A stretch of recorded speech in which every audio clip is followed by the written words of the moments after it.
I'm here talking to T. Ryan Mooney, who's a stunt performer and stunt coordinator who's recently Austin Abrams' stunt double on Weapons. Is there anything particular that makes horror stunts different from like stunts on other projects?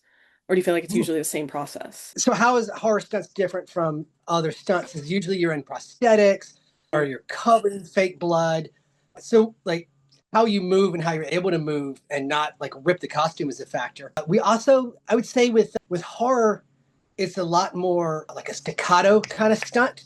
You want to reveal and then it's like boom, you're out of there like real quick, like in Weapons. So with Weapons, that final fight in the house with Josh Brolin, and that was Austin James was always coming out of the shadows and then always getting like thrown real fast. So it's this real like fast, choppy movement, which adds a lot of violence to like actually performing it. Like you're getting Yeah. thrown really hard. That was actually the one of the scenes that made me want to reach out to you specifically because just the way that he kept getting up and then running and then just throwing his body across the entire screen. It was a delight and like everyone in the theater was just getting such a kick out of it. Yeah. Thank you. Thank you for Yeah. sharing that. It's when you're making it, you don't know how it's going to go. That was super fun, and we went out with the intention, like it was set, like this is what we want. We want to see how far can James fly, Yeah. and so we had mapped it out, and we're like, all right, if I get 6 steps and I can step on a box to jump off of, and then if you give me a little push, we can get this far. And like, okay, we'll fill up that distance with furniture. So it was a blast. And one of the first ones when we went over the couch, it was like, okay, like we've talked about it, it's time to go. And it's literally Josh Brolin there who's gonna throw me. And I run as far as I can, and he tosses me, and we still haven't figured out what I hit. I either hit the edge of the couch or the roof of the ceiling, but something we like smash and like cut. Are you okay? I was like, yes. What was that? Like I think we hit the ceiling. I think you went too high. So that Wow. was the energy we wanted to bring. And that was just that sounds pretty common for horror. It's that like blackness, run, pop. Yeah.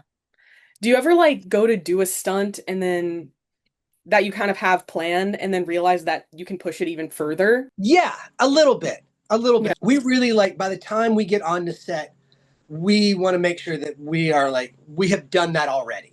So our rehearsals for that. The Okay, yeah. rehearsal is for saying, if we can go 8 feet, I can maybe we can go 9. But it honestly like it doesn't matter what you write, it doesn't matter what you rehearse, what you plan for. It's what you capture on camera in that moment.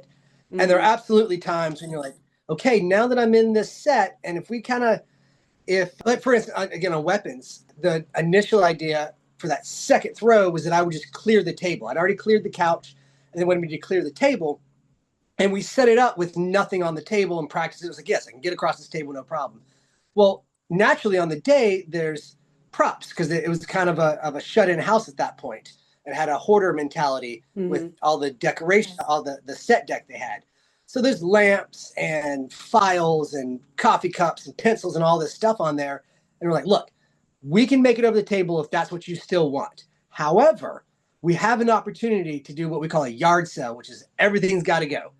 And we can hit that same jump and I can get wide and we can take out all this stuff. And they're like, oh, yeah, yeah, if you can do that, let's do that. And Absolutely. so, yeah, and I think it made it, for me, that made it a lot of fun because we'd already done over the couch clearing things. And so that next element is now we're going through things. And I think that just adds a little fun for the audience member. I always enjoy seeing it. And then it kind of emphasizes the relentlessness of like the possessed people. That's like, it doesn't even matter if I'm going to clear this, I'm coming for you, you know? Oh yeah. Yeah. Yeah. And to Austin's credit, like he embodied that. It was very much I need to match him, not the other way around. He was when it was his Yeah. turn to do it, he was in. Yeah. Talk to me about that, I guess. Like, not only in that scene, but even before, he's being controlled, he's doing all kinds of crazy stuff. I mean, he's a drug addict, he's a meth head. Yeah. And what I really liked the way that was written and the way they played it is that he was still really good at manipulating the people around him. He knew what words to say to the officer. He knew he had the script when he called his brother. Like, I just want to Mm-hmm. stress how important it is. Like, he was on he hadn't hit rock bottom yet. He was still able to get fixes. And his character, like, he really played it that well. Simple things like when he was breaking into that building and standing on top of the dumpster, and then Officer Paul sees him and he has to run and take off. Like, he had this, like, I know how I'm going to jimmy this. Like, I recognize I can get that piece of plywood out and I can get in there. Like, I know how to do that. Oh, officer's on me. I'm gonna sprint. Like, there's no talking. Let's go. And Mm-hmm. he hurled himself around on that set, which is like, you want that. As long as they're being safe, you want them to have that freedom to not we want them to, like, look, you can go for it. I'm here for you, and if you feel it, let's do this. And then, when he gets arrested, he has the script of what to say. Officer, he and so that really gets embodied in. It's easy to pick out the motive of his stunts. So we knew, like, when he was running, which was like a week and a half of just sprinting. Oh my gosh, Mm-hmm. we knew, like, what kind of running that was going to be. It wasn't going to be a jog. It wasn't going to be kind of like a Scooby Doo, like, where am I going sort of thing. It was like full on, let's go. And he has this. He really brought it to the table. If you watch the running that he does in the beginning, it's more chaotic than the running he does when he becomes possessed, because it Mm. becomes like purposeful machine. And it's a subtle thing, but I think it really plays that it's that same energy in a different desire, Yeah. different motive. That's the word I'm looking for, motive. I love subtle like performance changes like that. They contribute so much to the movie. And we love it as stunt performers. We're like, please give us anything, because we kind of come in with a blank slate and we're just going to do athlete stuff. That's kind of like, you want me to run? I'm going to run. But, am I tripping? Am I lost? Just give me anything I can so that I can make this character what you imagine. Because when you step in to be a stunt double, you're asking for a lot of faith from an actor who has studied this character to hand it over to you for that moment on film. And that's something I think that we should take and honor, and recognize that I am not the stunt performer for Austin Abrams. I am James in that moment, and I need to perform what I do as James. And that's how you get the best product and most seamless cuts.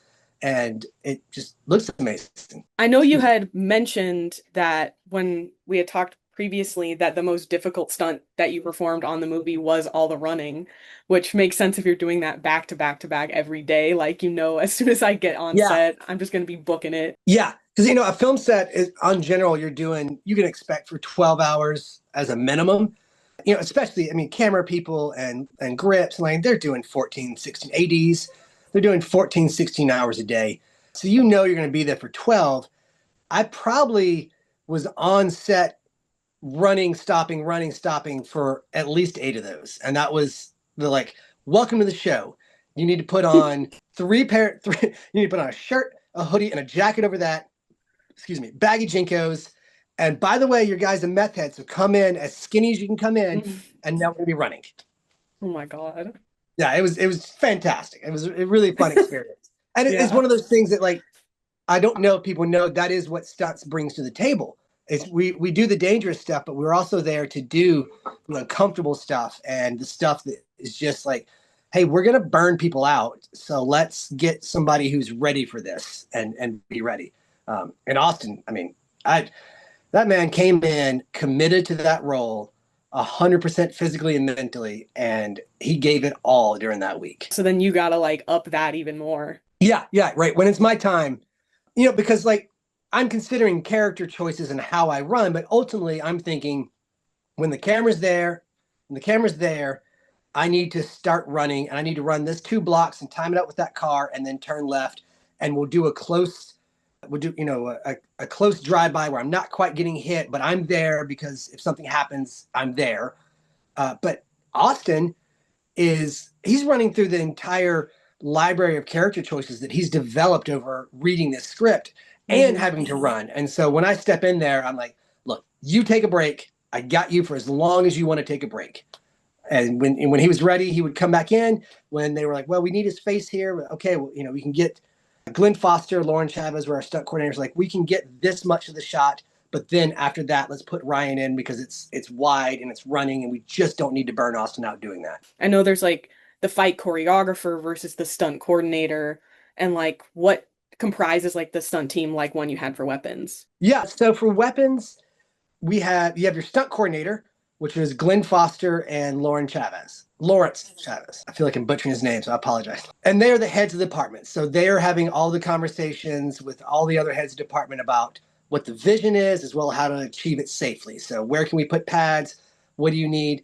And then they come and give us our marching orders. And on weapons, we have all the doubles. So there was about 6 or 7 stunt doubles for every character that had any action at all. At some point, had a stunt double on camera. And then you have your riggers, which there we did a little bit of wire work, a little bit of flying, and things like when we drag James up out of the police car and drive him up in the Hmm. house. That was a stunt rig. That we worked with the special effects team. They made a sled for us. We lay down on that and then run a line all the way up to the house so that when Officer Paul is pulling him, he doesn't have to just like throw out his back pulling a grown man for 4 hours, but also we can create this effect because he's supposed to be possessed at that moment. And so it felt like it wouldn't work if he was having to struggle. It was going to be Hmm. like he was like, and so we put Austin on a sled, ran lines to that up the house, and then our riggers are behind the scenes and they're just pulling in rope just to give Officer Paul an assist. And so on that show we had coordinators, riggers, and stunt doubles were the three legs of it. What made your experience with weapons different from other stunt teams you worked on? It was the prep. It was the prep from the production. Oftentimes, we're handed a script. The coordinator will be in a meeting and then they'll discuss the vision, but there's a lot going on that's open to interpretation. And we kind of present, hey, I think it could be like this. I think your fight scene could be shot, in this way, so we can get this wire gag, and it'll feel like this moment. And that's because on these, particularly on big budget movies, everybody has a responsibility, and so you set a team up to go work on something and turn it in. For this movie, which I think is classified as an indie budget, we got very early in the rehearsal period, director Zach and the DP, director of photography, Larkin Simple, came in and they walked through the entire fight with us just with their phones, and they shot each angle that they thought they were going to have. So we knew where the cut points were, which really helps us know, like, well, how far does this stunt need to go? Do I need to get up and then make it around this couch? If I need to do that, we need to change the pads we have because I have to get up faster. What are we going to see? Can I put pads here? Do I need to go to the ground? And because they came in there and told us this is what we want, we knew everything from the beginning, which just is such a relief.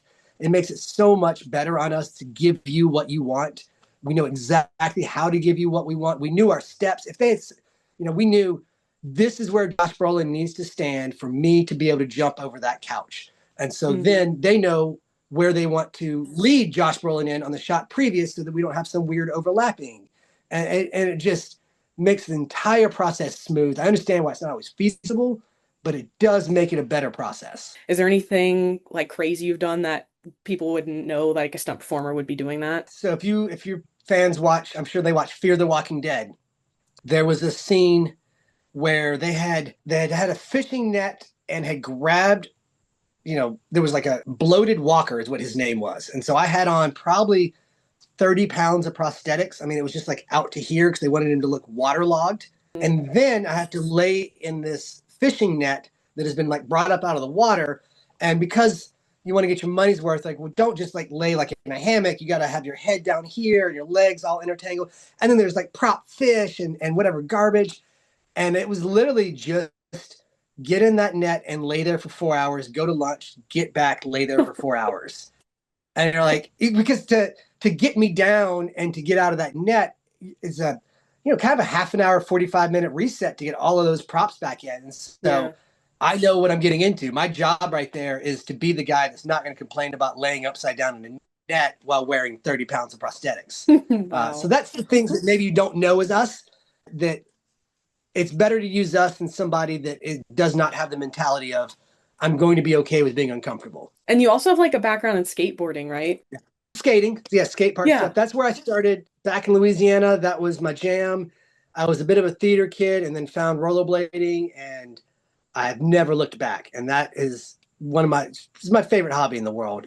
And I've been lucky enough to occasionally get paid to do it, but it's just the most freeing feeling for me. Yeah, and I feel like that kind of goes with like stunt work, knowing how to like throw your body around in the right ways. Yeah. Oh, 100%. I definitely learned how to fall like at a very early age and how to like hit the ground. Yeah. And it also is interesting in that like rollerblading and wheeled sports are different from say like a parkour or gymnastics because you're just going on your own locomotion and there's a limit to what you can be able to do and it's incredible, but ultimately you can only jump so far, whereas on skates you're able to generate more speed, jump further. And that really relates to stunts because we're always on a wire or hitting a mini trampoline, Hmm. or you always want to give it that extra little element that's a little different from, instead of how far can you jump, how far can you jump off a box with an actor throwing you from behind? So it Yeah. really it tags in really well for me. That's so cool. I also was looking on your website. I found that you directed a little short film. Yes, That yes. was super fun. I loved that. Oh, thank you very much. Thank Yeah. you. And I was gonna ask, like, it definitely seemed like it was made with, stunt people in mind. Like, how does your experience doing stunts, like, translate to directing something? So far, pretty well. Yeah. Because we are so involved in the process and we do what's called previs, and where we essentially make a very low end version of the movie of what you think your action scene will look like. And so that involves filming it and editing it. Sometimes it's lighting, it's always props. So you get to do this little mini director course. And I've done stunts for 20 years, so I've been a part of that for around 20 years. And once you film and edit something, then you start paying attention to different things on set and you start seeing how they fix problems that you're like, I didn't even realize I was going to have that problem. And you're already ahead of it for me. Okay, interesting. So it does lend very well as far as understanding what you need to do. And then I find that the real art of filmmaking is logistics. Like you can have the best vision in the world, but how can you get enough people in the right place at the right time to get that is really where you make that art. And God bless it. I love stunt people so much. Every stunt production you've ever seen has been like starring a stunt person, filmed by a stunt person, gaffed by a stunt person, crafty by a stunt person, because we're all a very tight knit community. And you just pick up the phone and say, I need 20 people here. I don't even know what you're going to do yet. Can you just show up? Yeah. Uh, so I mean, our location for that, the pool we used was a stunt person. All of our performers, except for one of them, was a stunt person. It's a real like hands-on. If you need help, I'll figure out how to do it. I'm not gonna be the best at it, but I'll figure out how to do it. Is our mentality, and it really translated well to, okay, if I can tell you what to do, then I can get this shot in time. If I can get this shot in time, I can get the rest of our shots, and we can get the rest of our shots. We can make a movie. It was reminding me of John Wick, like the way that that was made by stunt performers and like the impact that that has on how you show action and Yeah. like it's just really interesting to see like that different perspective that is more focused on that area and has more awareness of like how to make filmmaking work with stunts the best. Yeah, and if anybody in your audience is interested in what where action is going, then there are some accounts on Instagram I highly suggest you check out. I mean, there's a ton of them, so I won't be able to give you the whole list. But if you can follow a person called Felix Betancourt, Jefferson Lewis, get on Instagram and find stunt people because we are constantly practicing our craft. Ruben Maldonado is an excellent one to watch. And we have the benefit of not having any oversight. So we are going to experiment with what we think action could look like. And you will see those techniques trickle down. So by the time John Wick came out, it blew everybody away. No one knew what they were going to see. And it changed everything overnight. But there was hints at that realism if you had known where to look because everybody was training that for so long and they started to push that style. So find stunt people, watch their previous fights. I've got one up right now on my Instagram where I do a jiu-jitsu fight in a lake and we work with how different ways we could drown each other while doing jiu-jitsu. We really try to push our creativity when we have the option to. I love how much like joy stunt performers get out of like finding crazy ways to throw themselves around and like Yeah. yeah, like let's go all play in the lake and drown each other and like Right. Yeah. I love that. It's just really interesting to me. I fundamentally say that I don't want to watch two people in an empty room fighting. I can appreciate the talent and the skill, but that exists. That's boxing, that's kickboxing, that's MMA. I can watch that. What I want to watch is a movie about two people in a tree fighting, or two people on a sinking ship, or in a lake, or when the house is on fire. That's the sort of thing that we get to bring that's different. And I really love leaning into that. And there's some really phenomenal people doing some incredible work right now with that. Yeah, I feel like even just in like mainstream action movies, I've been seeing more like improvised weapons and like weird locations and stuff. It just like makes it so much more fun. Yeah, yeah. If you can break something, it makes it real. Yeah, if Yeah. you can smack the table, and then I think that there's because I feel the need to study this, and my theory is that if you go out and do a martial art fight, you will impress other martial artists. But the average person is not a martial artist, and they just kind of see punches and kicks. They don't understand why that was a better or worse or cool technique. But if you pick up a wrench and hit somebody in the neck with it, everyone goes, "Yeah, that would hurt." Yeah. And so you can relate to the audience really quickly that way. And I'm glad to see that that is trickling out into the mainstream, because it helps the audience connect to that scene and understand what's happening. And that's what we're here to do. We're here to entertain you. Yeah. I feel like it's a similar thing in horror where like sometimes the more extreme, injuries like don't get as much of an audience reaction as something that you can actually picture like how it might feel. Yeah, yeah, absolutely. Absolutely. If you disembowel somebody, it's gross and it's shocking. But if you put a vice grip on somebody's toe and twist it, we're all just going like, "Oh no, I Hmm. know what that feels like." Yeah, and then I also wanted to talk about your experience with Zombieland because that was really interesting. Yeah, it was a fantastic series of shows for us. That really has made a big difference in our life. I had been established. I'd been going for Okay. about 8 years, and I'd had some success. But that one really trickled out a lot more work for me, because you're always getting hired on what you did last time. And I got a call. I happened to fit Jesse Eisenberg's size, and the stunt crew, which was led by George Aguilar, who's a fantastic stunt coordinator. The people that they normally use, for whatever reason, they didn't have somebody that looked like Jesse Eisenberg. And I had worked for his assistant on a show a year ago. And when my name come up, she was like, "Oh yeah, he worked for me for one day and he did a good job. Let's hire him." And that led to Zombieland 1, Zombieland Pilot, Zombieland 2, just off of the reputation of that one day gig. And which also led to I want to say three more movies with Jesse Eisenberg. Four, nope, sorry, four, forgot about Batman, Superman. So four more movies with him, which is when you can be somebody's double, you get opportunities to feed your family. It's Yeah, very yeah, nice. for sure.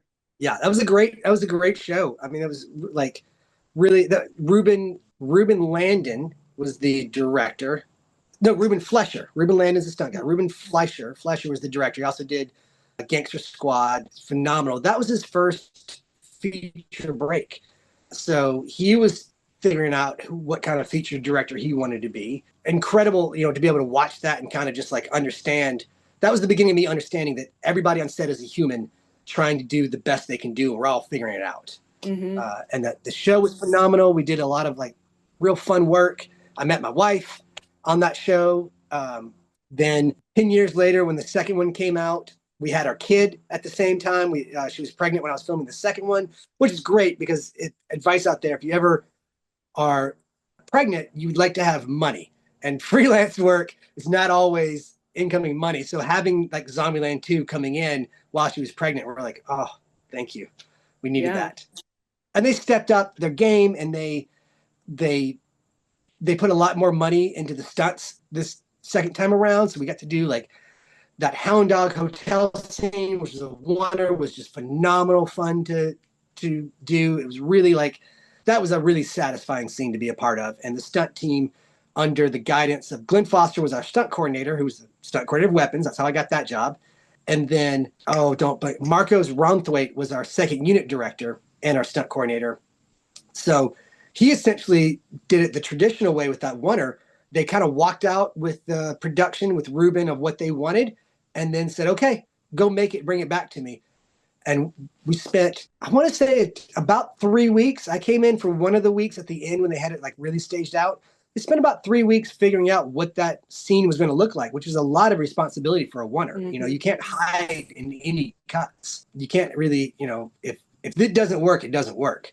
So they figured out how that scene was going to look, presented it to the director and the DP, and they said, yep, we're on board, make it so. It's just really satisfying shows to be able to work on. And Jesse Eisenberg is just the nicest human, and he makes really great art. If you guys haven't seen The Art of Self-Defense, it is amazing. It is an incredible caricature of every dojo you've ever been to. It's a fun movie. That's awesome. Yeah, the more I learn about like movies and talk to people who do like all sorts of different jobs, the crazier it is to like you get to the end of the movie and see the credits roll and just the amount of people it takes to like come together and make it. It's a miracle that movies ever get made. It's crazy. 100%. It's absurd.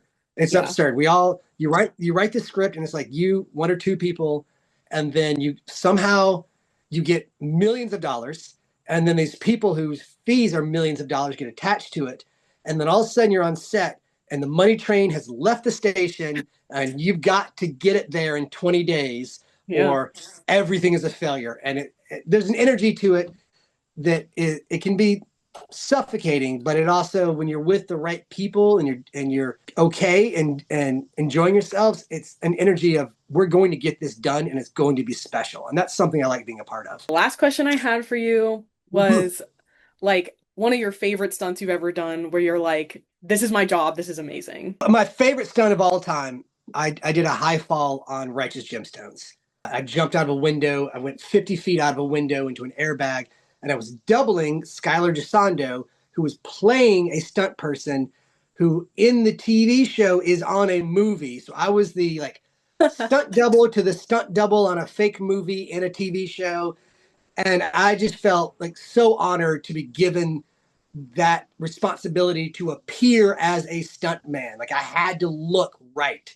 Yeah. The entire community was going to call me out if I flubbed that. So that one really felt great to do. And they don't do as many high falls anymore for just logistics sakes. And our technology has gotten really good with wires. It's not often that a unrestricted high fall is the right choice. So to be on the short list of people that would be called for that was a huge honor for me. The one that is just stack on stack on stack of weirdness was a pilot on DMZ, was the name of the show. Rosario Dawson was the lead on that. We were playing military, and we were on top of these military vehicles, and these things are like to the roof is like 12 feet high, giant 4-foot tires. We're 12 feet high on the roof. Then the stunt is that a rocket comes and hits the trucks, and they want three of us to fly off these trucks. So we're all on top of these trucks. We ratchet strap down mini trampolines so that we could get that effect. So it was more than just jumping. It was us going. There's a giant pyro flame 4 feet behind me that we have to sync up with all of this. It's going to throw up this giant fireball. And then I've got 10 pounds of helmet and rifle and all the gack that comes with that. So I'm just kind of like a Michelin man here. And I'm on top of this. And our pads had to be below the level of a group of like 500 extras because they're running from us and the shot was down low. So you couldn't build pads up that would be above their heads. So we have like a minimal amount of pads. And on top of all that, again, Glenn Foster, stunt coordinator, was like, go for it. Give me something. You can play it the safe fall, but if you want to add something to it. And he found this motorcycle wreck where a guy gets launched off the motorcycle. I was like, I want to see that. So it was all like just a crazy situation with all of this stuff going on. My son was like 2 months old, no, 1 month old at the time. And so in my head, I'm thinking like I have this responsibility to get home safe for him, but also I now carry the responsibility of doing a good job to show my son how to do a good job at things. And it's just this insane setup on top of a truck with a mini tramp. That it was one of those like, yeah, this is what I thought I told people I'd go do. This is what I'm doing right now. That's amazing. Yeah. Well, thank you so much for taking the time and talk to me. And like, it's just so fascinating getting to talk to people who do all the odds and ends jobs. Like, I think we hear a lot from like actors and writers and directors, but I love to talk to everybody who like does anything on a movie. Like, there's so much that goes into it. And it's just super cool to hear all of your stories about, how it all works and just the crazy stuff that you get to do is so cool. Well, thank you very much for illuminating it. We Yeah. definitely we walk a we strike a thin balance between we don't want it to be about us, but we do contribute, and we would like the industry to know that we are valuable to that, and we can help your movie be better and cheaper. Yeah, for sure. And it's also just selfish interest on my part because it's just fascinating to me. And Yes. yeah, just everybody coming together to make a movie is so impressive and amazing. And there's so many jobs out there in the industry that people don't think about. But yeah, it's insane, and they always feel like you don't need them until you try to make your own movie, and you're like, oh my gosh, I need every one of these jobs. They're all essential to doing Yep. this. Yeah, 100%. Awesome. Well, thank you so much. And everybody go see Weapons. It's a great movie and a lot of great stunt work went into it. So yeah, just thanks for Yeah. talking to us. Absolutely. And I'm T Ryan Mooney on Instagram. I'll post a bunch of behind the scenes stuff and in general, like the creative briefs that we were talking about. So please come follow me if you're interested in that, and tell a stunt person thank you. They really enjoy it.